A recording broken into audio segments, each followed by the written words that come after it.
Olá, livrólicos de plantão! Sejam muito bem-vindos a mais um episódio da Rádio Caractere. Eu sou Suzane Madruga. E eu sou Glênio Madruga num calor do cão. Ou do Inferno de Dante Alighieri pode ser também. Porque este, minha gente, é o primeiro episódio de 2022 da Rádio Caractere. E começando bem já com um pezinho na Caracteres Medievais, trazendo aqui esse primeiro episódio e dando o tom, você já deu o tom de alguns dos próximos episódios, não imediatamente próximos, calma. Não cobrem a gente porque não vai ser logo. Mas a gente precisa de tempo. Mas a gente tem essa perspectiva de trazer mais obras do medievo esse ano e tal, e daí durante o ano a gente vai conversando, vai assuntando vocês aí. Sem delongas, não é mesmo? Sem momento cachalote logo no começo do episódio? Não consigo, eu tô com saudade de gravar. Consegue. A gente vai falar hoje de A Vida de Dante, escrita por Giovanni Boccaccio. Ou seja, aquela partezinha de caracteres medievais que você, ouvinte da Rádio Caractere, estava com saudade, que eu sei. A edição que a gente tem aqui foi recebida em parceria com a Companhia das Letras. Muito obrigado. Penguin Companhia, publicado em 2021. Gente, com a tradução de Pedro Faleiros Reise, espero estar falando corretamente o nome da pessoa.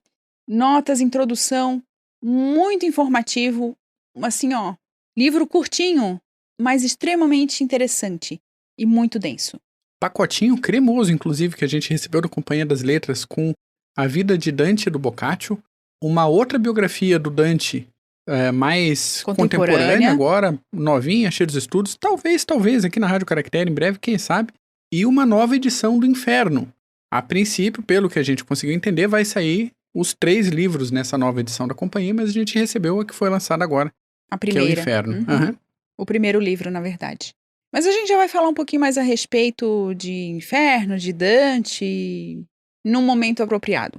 Neste momento, a gente vai falar de Boccaccio, sua relação com Dante e por que, afinal, este homem, lá da era medieval, lá da época medieval, lá da Idade Média, resolveu escrever sobre Dante Alighieri. Aliás, se escreve sobre Dante até hoje, não é mesmo? Por que Boccaccio ficaria de fora? E para iniciar, quem é Boccaccio? Quem foi Boccaccio? Quem é Boccaccio? Um escritor que deixa obras para a história, que se torna imortal através de suas letras. Eu acho que é impróprio falar quem era Boccaccio. Boccaccio ainda é. Ele é um humanista, escritor e crítico literário fiorentino, nascido em 1313 e falecido, pelo menos em corpo, aos 62 anos de idade, em 1375, sendo considerado o maior prosador europeu da sua época. Inclusive, na introdução da obra que a gente leu, ele não está apenas como o biógrafo de Dante, ele está como o poeta. O Boccaccio era filho de um comerciante fiorentino que acabou sendo transferido para Nápoles para cuidar de um banco. Mas em vez de seguir o caminho das finanças, como o pai dele queria, o nosso Giovanni resolveu estudar direito no que seria futuramente a Universidade de Nápoles e depois acabou abraçando a causa artística, focando aí no mundo das letras. Além da literatura, ele se dedicou também ao estudo histórico e arqueológico e acabou envolvido até com a política de Florença e com funções diplomáticas durante a vida. Fogo nas regiões baixas, não é mesmo? Não parava quieto. A principal obra dele é Decamerão, uma coletânea de 100 histórias contadas por 10 pessoas que estão em lockdown por causa de uma pandemia. Olha só. Aí a gente fala que Boccaccio continua atual, as pessoas não entendem. O tom das histórias vai da moral ao humor, passando por momentos trágicos, momentos eróticos, e é uma daquelas obras que ficam para a história como um divisor de águas importante para todo mundo. Além de antecipar o formato adotado pelo Chaucer lá nos contos da Cantuária, que a gente já trouxe aqui na Rádio Caractere, se você, ouvinte, não ouviu, ouça. O Decamerão... Olha o homem mandando, olha o homem mandando. Não é mandar, é uma sugestão em negrito. Um pouquinho enfática. Uhum. O Decamerão abriu algumas portas importantes para a transição do pensamento medieval para os ideais renascentistas, e ainda é considerada a primeira obra realista da literatura, pelo menos da literatura ocidental. Mas deixemos para falar do Decamerão em um outro episódio, talvez na Rádio Caractere, em breve, não sei se em breve, mas provavelmente. E não promete nada para breve, porque para breve nós não sabemos de nada. Outra obra do Boccaccio que vale a pena a gente falar aqui se chama De Mulieribus Claris. Como é que é? Não vou repetindo. Mas, ai, ficou tão bonitinho. Mulheres famosas. Pronto, vamos traduzir? Vamos. Essa é uma coleção de 106 biografias de o quê? De mulheres famosas. Tanto míticas e mitológicas quanto mulheres reais. O que conta pra gente hoje é que essa é a primeira coletânea de biografias femininas que se tem notícia no Ocidente. Olha, ó. Pois é. Hoje, qual é o ponto pra nós aqui na Rádio Caractere? É que o Boccaccio era fãzaço assumido de um tal Durante Alighieri. Como assim Durante? Sim, o nome dele era Durante. Dante é uma abreviação carinhosa. É no meio, porque antes tinha... Tô brincando. O Durante escreveu... Ai, piadas ruins voltaram. Escreveu a comédia, que só foi chamada de Divina Comédia porque o Boccaccio achava essa obra realmente uma coisa divina de tão perfeita. O termo divino foi cunhado por Boccaccio. O Boccaccio comentava, panfletava, divulgava, se tivesse Twitter e Instagram ele postava toda semana, mas Teria não tinha... criado um perfil sobre Dante Alighieri e a Divina Comédia. E o negócio era tão intenso que ele foi contratado até para fazer leituras públicas da obra, e nesse meio de caminho ele resolveu escrever uma pequena biografia do autor para acompanhar as edições da Divina Comédia. Um prefácio, um pequeno prefácio. E é este prefácio que a gente tem em mãos, que virou aí a biografia, a vida de Dante. E teve mais de uma versão, né? Conforme os anos passavam, ele foi ajeitando aqui, ali foi mexendo, foi revisando. Exatamente, tanto que esse texto virou um tratado. Ele tem até um título de tratatello, né? Que, gostasse do meu italiano? Italiano fluente? Oh, meu Deus, lá do Florentino. Até me perco. E o que é um tratado, né? Voltando aqui ao tema. É um estudo científico a respeito de determinado assunto. É mais ou menos o que Boccaccio, lembremos que para a época, ele fez com a vida de Dante. Então ele fala da origem de Dante, dos estudos que o Dante fez, da vida um pouquinho dele em relação ao casamento e também de suas obras. Tem aí todo um processo. Entre as partes, assim, altas do texto do Boccaccio, que é muito bom, é uma obra realmente que é referência até hoje para quem vai estudar Dante, ou para quem já estudou. As outras biografias também se basearam muito no texto do Boccaccio. A gente tem a questão com a poesia, e por que ela é importante, por o papel do poeta, mas a gente já vai falar disso mais para frente. Vivendo sua vida feliz, escrevendo para caramba, divulgando as suas obras e as obras de Durante Alighieri. Eu acho estranhíssimo falar Durante Alighieri. Chame de Dante. Eu tava no finzinho da vida lá, um pé do outro lado. O Boccaccio foi atormentado por 2 monges cartuchos para que ele renunciasse às suas obras mundanas. E o pessoal convenceu ele. E ainda bem que um tal de Petrarca estava por perto, estava acompanhando ele. Senão o Boccaccio tinha botado fogo em tudo. Olha, a gente tá falando de uma época aí, 1300 e alguma coisa. Ainda não tinha imprensa de caracteres móveis no Ocidente, né? Era tudo na mão, tudo copiado na unha, né? Então, como assim o cara ia botar fogo no negócio? Então, além do Petrarca evitar um incêndio e uma morte dolorosa, muito provavelmente, ele acabou se oferecendo para comprar toda a biblioteca do Boccaccio e juntar as 2 coleções. Viraria a grande coleção do Petrarca, junto com a biblioteca que o Petrarca já tinha e o Boccaccio também. Enfim, acabou que a biblioteca do Boccaccio não foi para a mão do Petrarca, ela foi doada para o Mosteiro do Espírito Santo, lá em Florença, e permanece lá até hoje. Fechando essa mini biografia, o Boccaccio é um dos 3 pilares da literatura italiana, sendo os outros 2 o Dante e o Petrarca.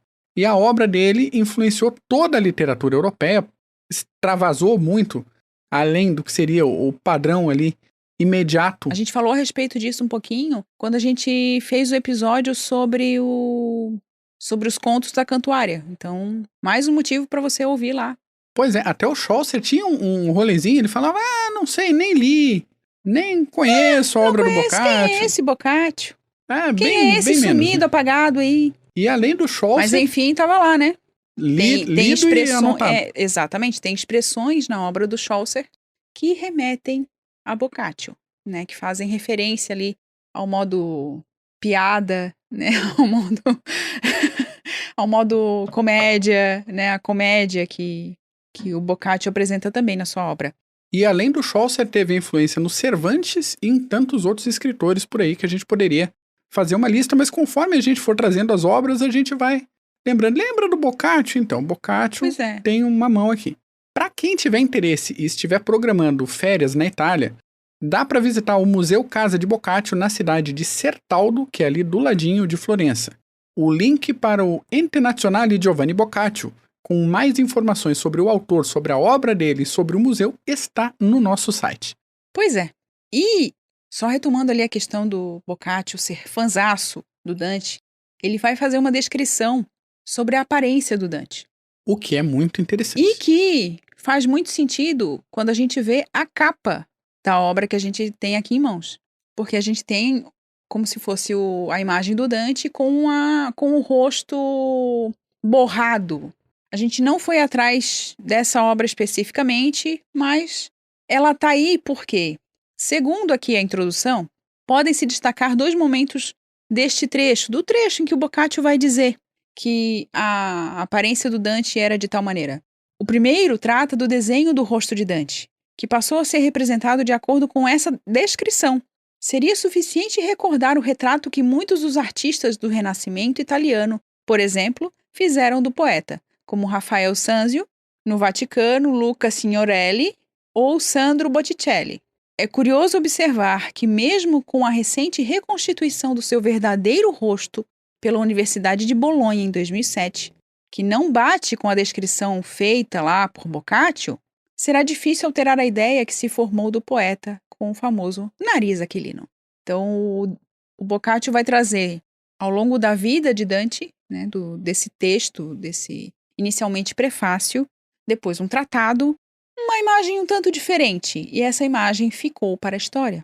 Então, mesmo hoje, já se descobrindo que o rosto do Dante não era daquele jeito, ainda assim existe essa referência à descrição do Boccaccio. Momento golfinho agora. Essa questão da aparência do Dante faz a gente pensar uma outra coisa. Principalmente quando a gente está lendo descrições e livros da antiguidade, isso é um pouco mais comum.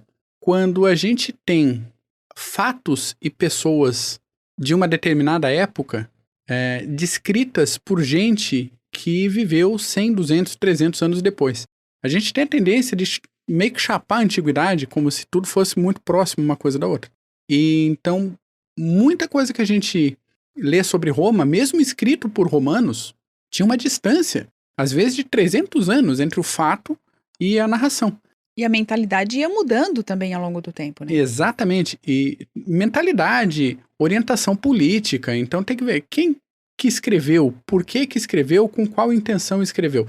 Porque não é porque uma obra tenha sido escrita na antiguidade ou no medievo, e até numa distância de tempo próxima, como foi o caso do Dante, o Dante faleceu, o Boccaccio já tinha nascido.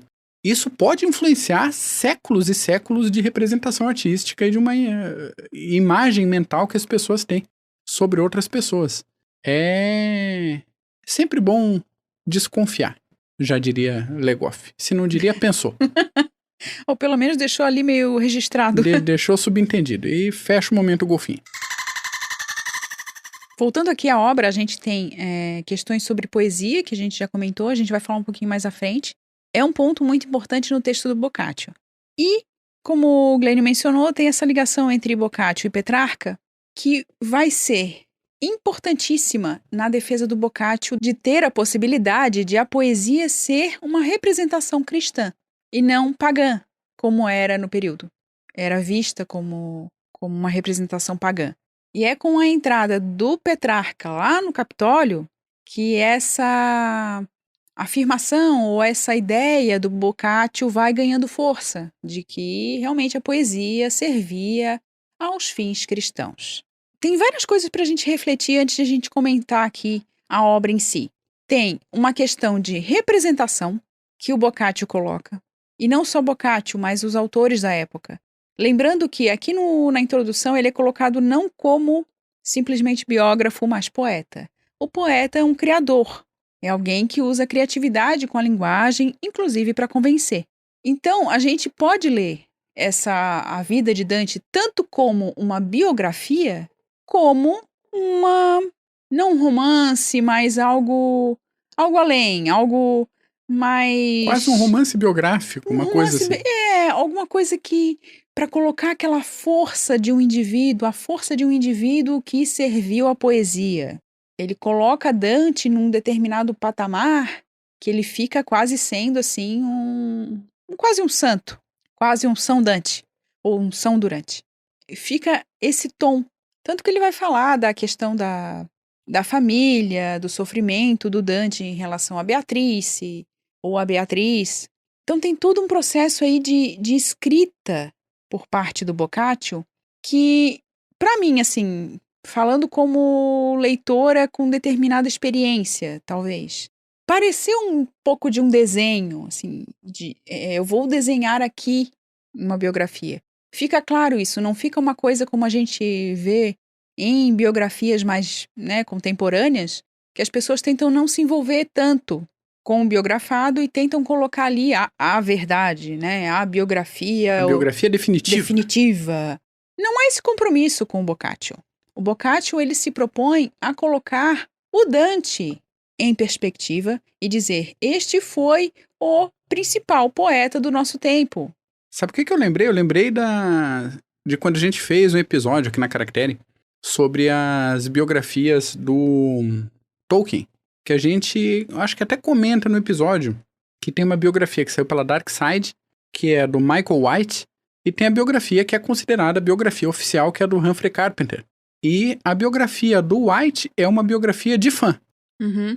A biografia do Carpenter é uma biografia de estudioso. É um negócio mais... é uma abordagem bem diferente. Eu tive essa impressão também com a biografia do Boccaccio. É uma biografia de fã. Sim. E a gente não tem como saber o que é a criatividade dele e o que é fato. Até mesmo porque ele reescreveu essa obra várias vezes. A gente tem o seguinte, por que ele reescreveu? Quais partes ele reescreveu? O que ele queria modificar? Enfatizar ou tirar de informação? É impressionante, e a gente vai ler assim sobre a vida do Dante por Boccaccio, a gente sabe que está faltando coisa da vida de Dante ali. Por outro lado, há realmente essa questão de uma representação de alguém muito superior. E de alguém que foi, assim, fundamental para que a língua tivesse lugar naquele momento, né? A língua fiorentina. Não a língua latina, não o latim, não mais o latim. Isso enquanto língua de cultura, né? Exato. A gente tá falando do lugar da língua culta mesmo. Não sei se dá para chamar assim, não sei se é um termo apropriado. Mas a gente já vai chegar nesse tema da língua. A gente vai começar agora, efetivamente, a falar do texto do Boccaccio. A gente vai falar tudo? Não, porque a gente quer, claro, que você leia a obra. E tenha outros insights, perceba outras coisas que provavelmente a gente não conseguiu e não vai conseguir falar aqui, não conseguiu perceber na primeira leitura. Então fica já a recomendação para a leitura, mas a gente vai começar falando da breve história de Florença, que Boccaccio apresenta na obra de Dante. Ele vai falar um pouquinho de Florença, da importância de Florença naquele período, mas de maneira muito rápida. Ele faz isso de maneira muito rápida. A parte em que ele realmente perde totalmente o controle, é a parte da poesia. Quando ele fala da poesia, ele fica lá, parágrafos e parágrafos e parágrafos. Pois é, tem essa parte que ele realmente se perde no personagem, né? Essas partes que ele se perde no personagem. Que ele começa a divagar sobre alguns assuntos e, assim, não era pra falar da vida do outro lá, o que você tá viajando, cara? Ele entra numas reflexões que a gente vai trazer daqui a pouco, que você não vai deixar passar batido de jeito nenhum. Que a gente, assim, tudo bem, volta. Daí depois de um tempo ele assim, vou parar por aqui pra não ofender ninguém. Como assim, cara? Mas a gente já vai falar disso, já fala disso. A gente vai falar agora, além desse negócio que ele tenta fazer lá um mito de origem. Vamos começar com, né, a importância de Florença. Depois ele vai, quem era a família de Dante? Quem era a mãe? Quem era o pai? Por que Dante Alighieri? E não o nome do pai. E a importância da família na reconstrução de Florença, no estabelecimento da Florença contemporânea.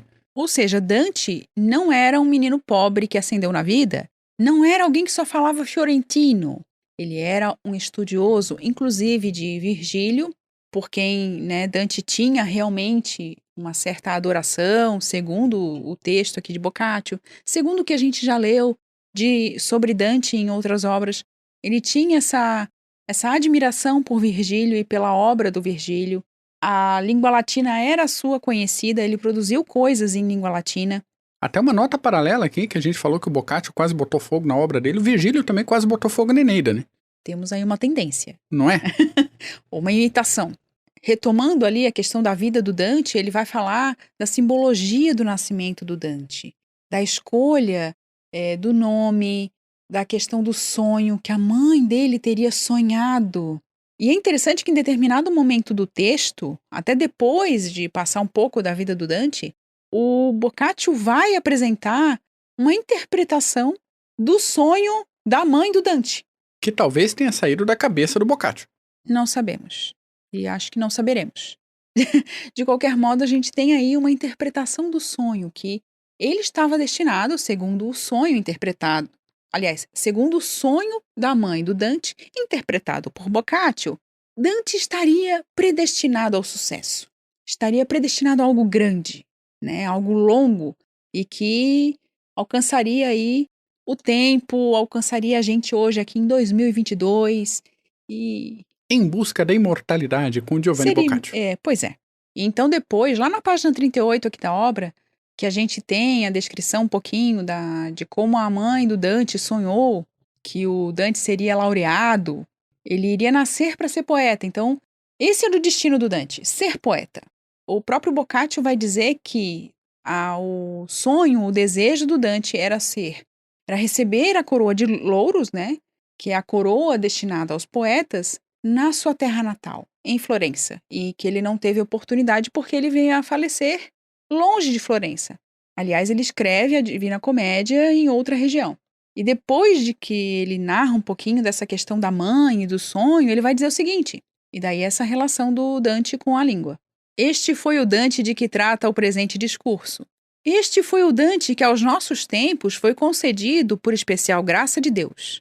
Este foi o Dante que por primeiro deveria abrir as musas, banidas da Itália, a via do retorno. Por ele, a dignidade do idioma florentino é demonstrada. Por ele, toda a beleza da língua vulgar é regulada com ritmos apropriados. Por ele, a poesia morta pode-se dizer merecidamente ressuscitada. Tudo isso bem observado demonstrará que ele não poderia ter sido dignamente nenhum outro nome que o de Dante. É por isso que ele é Dante.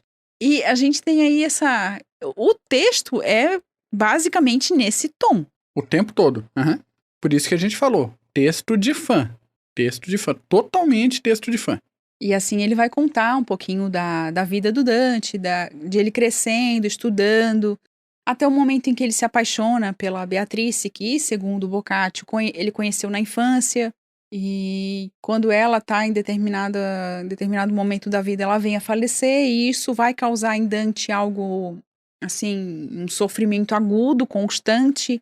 E então, Boccaccio vai dizer que vão casar Dante com uma outra mulher, e que esse foi o grande erro da família, porque eles deviam ter deixado o Dante em paz. Que o pessoal tá se metendo com a vida do homem? Sabe, não é porque é familiar que necessariamente a pessoa sabe que é melhor pra ti. Então, assim, reflexões pessoais aqui no meio do episódio. A imortalidade. Por que Boccaccio continua atual depois de tanto tempo? Pois é, por essas coisas. Ele traz essa intervenção familiar. Ele argumenta algumas páginas nesse tom. O que o pessoal quis curar uma dor com um negócio que causaria mais dor? Sabe aquela piada de... Qual é o melhor remédio para dor de cabeça? Que é você dar 3 marteladas na mão, que vai doer tanto que você vai esquecer da dor de cabeça. É um negócio mais ou menos assim que ele argumenta esse casamento do Dante. Sim, que ele vai dizer que o casamento do Dante acabou atrapalhando o tempo que o Dante poderia ter se dedicado à filosofia, à poesia, às suas obras. Ele vai dizer o seguinte: e o pudor da mulher não precisa ser violado mais de uma vez para que ela se torne infame, e o marido perpetuamente sofredor. Tadinho do Dante, não é mesmo? Pois é, de onde nascem suas iras? Pergunta o Boccaccio. E não há fera mais cruel do que a mulher irada. Por isso não pode viver seguro de si mesmo quem confia em alguma que acredite estar furiosa com razão. E isso todas acreditam. Boccaccio, querido, temos razão, desculpe. Você está errado. Aliás, desculpe nada, bem sem vergonha. Aí depois ele vai dizer, não, mas eu não... Olha, eu não devo continuar a falar assim, porque na verdade não cabe a mim julgar. Bom, deveria ter parado antes de falar, não é mesmo? Porque ele vem falando um monte de besteira, dizendo, gente, considerações minhas. Achei besteira. Mas ele coloca ali muitas das questões que ele acreditava no período, que a mulher atrapalhava, que a mulher ia atrapalhar, o casamento ia atrapalhar, como realmente atrapalhou, fez com que o Dante se envolvesse com a política. Oh, que absurdo, foi a mulher que fez isso. Aff. Em vez de o Dante dedicar o tempo dele à contemplação, ele tinha que ficar se preocupando com as coisas domésticas, com preocupações femininas completamente sem cabimento, com futilidades, com coisas aleatórias. O gênio do Dante precisava de mais tempo de solidão. De paz, em vez de ficar se preocupando. E a mulher não ia dar paz pra ele. De qualquer forma, ele vai dizer o seguinte depois. Certamente não afirmo que essas coisas tenham acontecido. Tu Como mentiu? assim? Ó, desgraça! E depois não quer que a poesia seja relacionada com a mentira. Mas continuemos, não é mesmo? Momento de indignação aqui, já a pessoa se acalmando, tomando uma aguinha, porque é difícil de engolir determinadas partes. É difícil. Mas a gente lê e ri, e se diverte, e fica com raiva, e tá tudo bem. E literatura também é pra isso. Depois de ele falar essas coisas a respeito da mulher, dizer, mas eu não sei bem se era assim mesmo que Dante viveu, não tenho certeza, não posso afirmar. Mas afirmou, não é mesmo? Ele vai para outras questões. Aí ele vai para a importância do Dante enquanto poeta. E daí depois ele vai dizer da questão política com a qual o Dante se envolveu e que por isso ele foi também exilado, né? Ele foi mandado embora de Florença. A esposa ficou, a família ficou e ele foi exilado. Outra questão também que acaba Boccaccio envolvendo aí a mulher do Dante como alguém que não era muito querida. Pelo menos ele deixa isso a entender porque ela era de determinada família e pertencia a determinado grupo, que era um grupo que não era muito defendido. Tem uma questão toda embolada que o próprio Boccaccio não vai explorar tanto aqui na obra. Lembremos que Florença nessa época, e isso é uma coisa a ser notada, era uma república. Não era nenhum império, nenhum reino, nada. Então todo esse negócio que a gente tá mais acostumado hoje de situação e campanha política e oposição e um lado acusando o outro de mentira e corrupção pra tudo que é lado. Florença já vivia isso à torto e à direito nessa época. E era sabido, né? Era conhecido da população. E também uma questão muito, muito séria que atrasou, de certa maneira, a unificação da Itália. Sem dúvida. Que havia muita desconfiança, havia um tanto de poder distribuído também, e briga entre famílias, entre grupos. Coisa não muito nova, né? Mas, enfim. O que a gente tem logo em seguida no texto aqui do Boccaccio? A gente tem a defesa do Boccaccio da poesia. Ele vai dizer que poesia é teologia. Aquela defesa que a gente comentou anteriormente, que ele vai fazer da poesia não como algo característico do paganismo, mas sim cristão, com possibilidades cristãs de levar o homem a um outro estágio. E ele vai dizer, daí ele vai fazer um texto até longo a respeito da poesia e da coroa de louros, que seria, segundo Boccaccio, o grande sonho de Dante, receber aquela coroa. Porque, segundo o texto aqui, ele não foi coroado, né? Ele não recebeu a grande honra do poeta. E por que seria a grande honra do poeta? Segundo Boccaccio, representava 3 coisas. Não perder o vigor, e não perdia as folhas também, ou seja, era uma árvore que nunca envelhecia, que estava sempre vigorosa. 2, era uma árvore que teria sido uma árvore que nunca foi fulminada. Bom, isso eu não tenho dados históricos para dizer se é verdade ou não, então... Você que ouve a gente, se for botânico, estudioso de meteorologia, por favor. Pode dizer aí o que isso significa. E é cheiroso. Então, assim, ponto para a Idade Média relevante. O poeta é cheiroso, o poeta tem sempre aquele ar de novidade, né, de verdor. Então, seria essa questão do louro ser importante como a coroa para o poeta. Fora os significados mais antigos, a coroa de louro, o que ela significava para Roma, para a Grécia, entre os atletas, entre os vencedores e tal. Mas nesse ponto, Boccaccio quer justamente separar um pouco essa perspectiva pré-cristã do significado. Apesar de ela ter grande influência desses poetas antigos, como Virgílio, que vai ser uma grande inspiração para Dante. A gente vai ver depois disso também, se a gente lembrar ou procurar aí na internet, Camões. Se a gente procurar, por exemplo, o próprio Shakespeare em determinadas artes, ele também vem com aquela coroa, né, do grande poeta. Então seria essa uma representação. E não adiantou o pessoal reclamar do significado pagão da coroa de louros e da poesia, e a gente sabendo que da época do Boccaccio para frente, o Renascimento engrenou. E o Renascimento é renascimento do quê? Da cultura clássica! Pois é. Até nisso o Boccaccio contribui com a obra dele e com essa visão a respeito da poesia e das representações, da simbologia da poesia. E simbologia sobre simbologia. Laurear um poeta, dar essa ênfase, esse prêmio para um poeta, é uma coisa que a gente vê, que a gente já comentou aqui na Caractere, até com o Lord Tennyson, no episódio da Carga da Brigada Ligeira, que ele foi um poeta laureado na Inglaterra. O significado dessa laureação, assim como o Sir Walter Scott também, foi oferecido o laurel para ele, e esse laurel é essa ligação com a coroa de louros, tem essa mesma significação. E o Boccaccio vai fazer uma outra coisa também nesse texto, e encaminhando mais para o final do texto, ele vai falar da obra de Dante, né, da vida nova que ele vai dedicar a Beatrice, que foi o grande amor de Dante, a Divina Comédia, que vai quase se perder, né, é praticamente uma saga para a construção da Divina Comédia, mas eu já vou comentar. Tem também Monarquia e sobre a eloquência do vulgar, que é sobre a língua, que aliás é um texto bem interessante, que vale a pena e, se possível, a gente vai trazer para cá também, em determinado momento aí para frente. Promessas de Suzane para a Rádio Caractere. Não estou prometendo nada, estou dizendo que vamos tentar, não é mesmo? O que o Boccaccio então vai fazer? Ele é um excelente narrador. A gente não tem como negar isso. Ele é poeta, é uma poesia. O texto dele é uma poesia em prosa, digamos assim. Porque ele constrói também a explicação. Quando ele vai falar de como a obra, né, a grande obra de Dante, a Divina Comédia, foi publicada, ele vai criar toda uma espécie de epopeia a respeito da publicação da obra. De que o Dante não estava dando muito por aquilo, mas que disseram, não, Dante, publica, olha que maravilhoso que isso é. E daí ele vai lá e publica. E também a de ele ter morrido sem uma parte ter sido concluída ou ter sido encontrada. Ele traz no texto, Boccaccio apresenta no texto dele, uma questão de que alguém teria sonhado, um dos discípulos de Dante teria sonhado onde Dante teria colocado a última parte da Divina Comédia.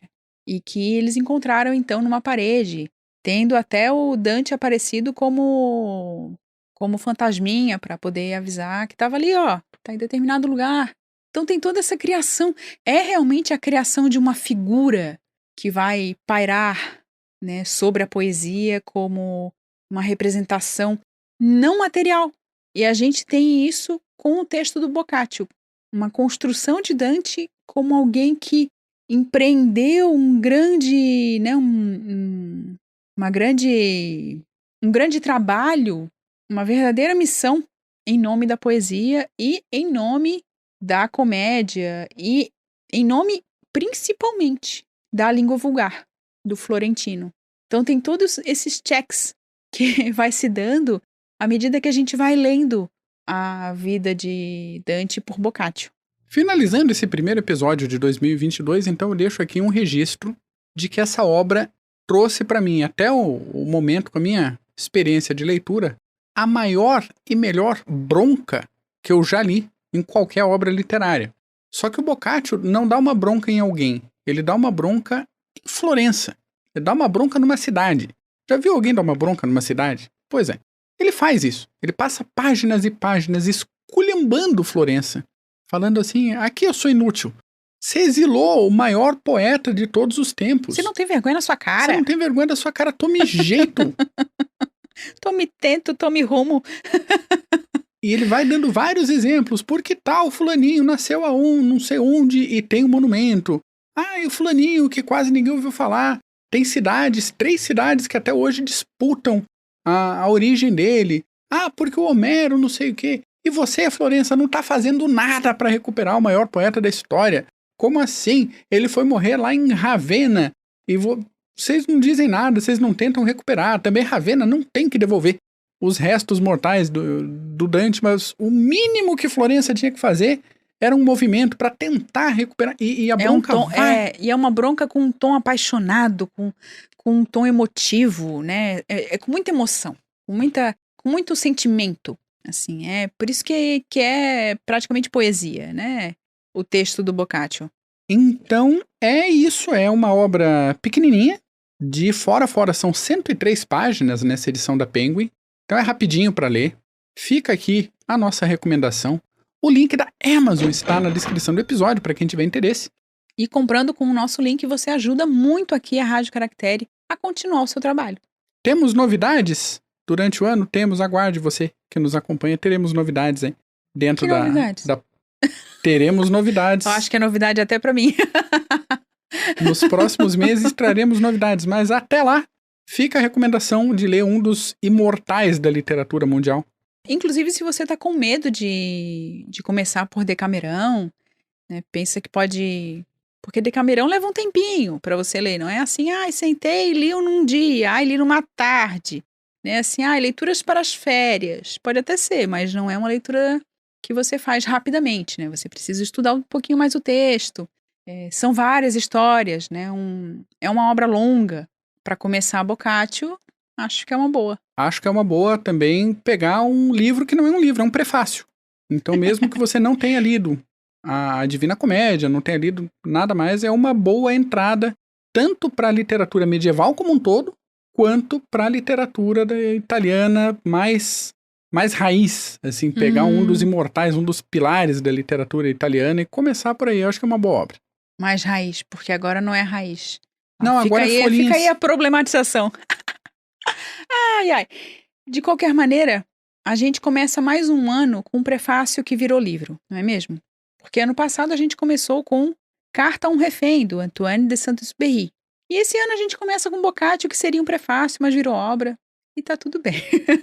Temos aqui uma nova tradição na Rádio Caractere, começar o ano com prefácios? Nossa, imagina a dificuldade que vai ser procurar prefácios que viraram livro. Fica aí, quem sabe, uma tradição. Mas foi o que aconteceu agora, totalmente sem pensar, mas que foi uma ótima abertura de ano pra gente enquanto leitura. A leitura do texto do Boccaccio realmente é revigorante, dá aquele frescor para começar mais um ano aqui na Rádio Caractere, de podcasts, de leitura, de comentário, de briga com o autor, de brigando com o texto. E aqui estamos nós. E finalizamos assim o primeiro episódio da Rádio Caractere de 2022. Dando aquele recado de sempre. Pega um livro, relaxa o corpinho. E até a próxima. Além de antecipar o formato adotado pelo Chaucer, pelo cachorro do Chaucer, tá uivando, cara. Tadinho. É o prenúncio, isso é prenúncio. Judiação. Isso é auspicioso. A gente tem uma... Eu perdi. O que a gente tem mesmo?